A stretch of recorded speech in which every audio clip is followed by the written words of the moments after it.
வணக்கம். நான் சுதர்ஷன் மகேஷ். தேர்தல் நடக்கக்கூடிய மாநிலத்துல பரபரப்பா இருக்குது அரசியல் களம். தேர்தல் சம்பந்தமான நகர்வுகள் நடக்குது.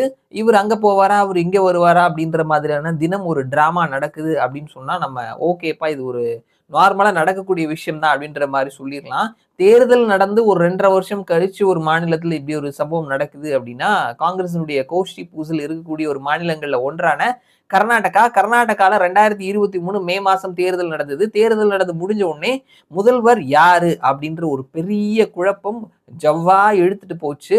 டி.கே. சிவகுமார் அண்ட் சித்தராமையா 2 பேருக்கும் இடையில தான் வந்துட்டு மோதல் நடந்தது. நீயா நானா அப்படின்ற மாதிரியான ஒரு பெரிய போட்டி நடந்தது. டெல்லிக்கு 2 பேரையும் கூப்பிட்டு உட்கார்ந்து பேச வச்சு கடைசியில முதல் 2 1/2 வருஷம் நீ வச்சுக்க, 2வது 2 1/2 வருஷம் நீங்க வச்சுக்கலாம் அப்படின்ற மாதிரி சித்தராமையா அண்ட் டி.கே. சிவகுமாருக்கு நடுவுல ஒரு டீலிங் பேசி முடிச்சாங்க. முதல் 2 1/2 வருஷம் யாரு அப்படின்ற மாதிரியான கொஸ்டின் மார்க்கும் வந்திருந்தது.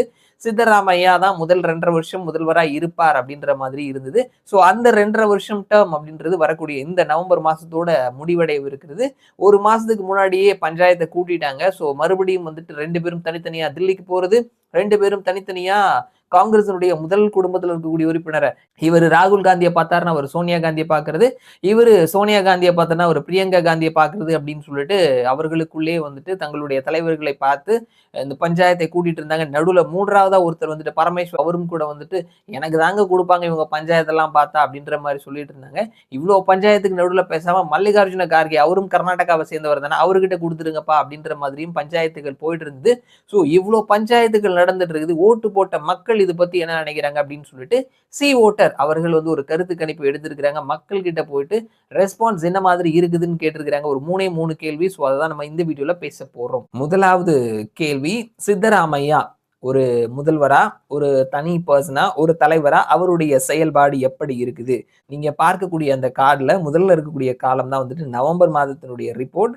அவர்கள் ஜூன்ல இருந்து எடுத்திருக்கிறாங்க. ஜூன் 2024 இருந்து எடுத்திருக்கிறாங்க. செப்டம்பர் மாதம், டிசம்பர் மாதம், மார்ச் மாதம், மறுபடியும் ஜூன் மாதம், செப்டம்பர் மாதம், இந்த வருடம் வந்து நவம்பர் மாதத்துல எடுத்திருக்கிறாங்க. ஸோ அதன்படி பார்க்கும் பொழுது சித்தராமையாவினுடைய செயல்பாடு அப்படின்றது ரொம்பவே சாட்டிஸ்ஃபைடா இருக்கிறோம் அப்படின்னு சொல்லிட்டு 32.9% மக்களும், ஓரளவு திருப்தியா இருக்கிறோம் அப்படின்னு சொல்லிட்டு 22.3% மக்களும், திருப்தி அப்படின்றதெல்லாம் இல்லைங்க, சுத்தமா கிடையாது அப்படின்னு சொல்லிட்டு 43.1% மக்களும், கருத்து இல்லை அப்படின்னு சொல்லிட்டு 1.7% மக்கள் சொல்லியிருக்கிறாங்க.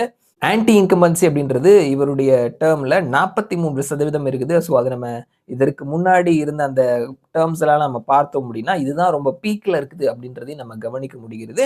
அண்ட் அடுத்தது சித்தராமையாவினுடைய அரசாங்கம் எப்படி செயல்படுது அப்படின்ற கேள்விக்கு ரொம்பவே திருப்தியா இருக்கிறோம் அப்படின்னு சொல்லிட்டு 26.9% மக்களும், ஓரளவு திருப்தியா இருக்கிறோம் அப்படின்னு சொல்லிட்டு 28.4% மக்களும், திருப்தியா இல்ல, சுத்தமா திருப்தியா இல்லை அப்படின்னு சொல்லிட்டு 42% மக்களும், கருத்து இல்லை அப்படின்னு சொல்லிட்டு 2.8% மக்களும் சொல்லியிருக்கிறாங்க.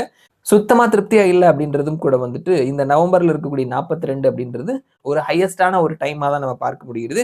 இதற்கு முன்னாடி ஜூன் மாதத்துல இருந்திருக்குது. 2025 ஜூன்ல 42.3% மக்கள் வந்துட்டு திருப்தியா இல்லைன்னு சொல்லியிருக்கிறாங்க. தற்பொழுது 42% மக்கள் திருப்தியா இல்லை அப்படின்னு சொல்லியிருக்கிறாங்க. அண்ட் அடுத்த கொஸ்டின் வந்துட்டு, உங்களுடைய சிஎம் ப்ரிஃபரன்ஸ், நீங்க யாரு முதல்வரா வரணும் அப்படின்னு சொல்லி நினைக்கிறீங்க அப்படின்ற கேள்விக்கு, நாற்காலி பஞ்சாயத்து தான் ஒரு பெரிய பஞ்சாயத்தா இருக்குது. உங்களுடைய மனசுல யார் இருக்கிறாங்க, நீங்க யாரு முதல்வரா வரணும்னு நினைக்கிறீங்க அப்படின்ற கேள்விக்கு சித்தராமையா அப்படின்னு சொல்லிட்டு 40.88% மக்களும், டி.கே. சிவகுமார் அப்படின்னு சொல்லிட்டு 8.8% மக்களும், மல்லிகார்ஜுன கார்கே அப்படின்னு சொல்லிட்டு 1.38% மக்களும், மற்ற காங்கிரஸ் தலைவர்கள் அப்படின்னு சொல்லிட்டு 0.47% மக்களும், பிஜேபி, ஜேடிஎஸ் மற்றவர்கள் அப்படின்னு சொல்லிட்டு 48.5% மக்கள் சொல்லியிருக்கிறாங்க. இதுல ஜேடிஎஸ் அப்படின்றது ரொம்ப குட்டி கட்சி தான். ஸோ நம்ம பார்க்கும் பொழுது கிட்டத்தட்ட பாதி அளவுக்கு 48.5% மக்கள் பிஜேபி அல்லது மற்ற தலைவர்கள் வரணும் முதல்வரா அப்படின்னு சொல்லியிருக்கிறாங்க. ஸோ இது வந்து ஆட்சிக்கு எதிரான அலை அப்படின்றத தான் காட்டுது. தமிழக சட்டமன்றத்துக்கு அப்புறமா நடந்த தேர்தல்கள்ல இதுவும் ஒன்று. ஸோ இவங்க தமிழகத்தை பார்த்து பல சலுகைகளை அள்ளி வீசியிருந்தாங்க.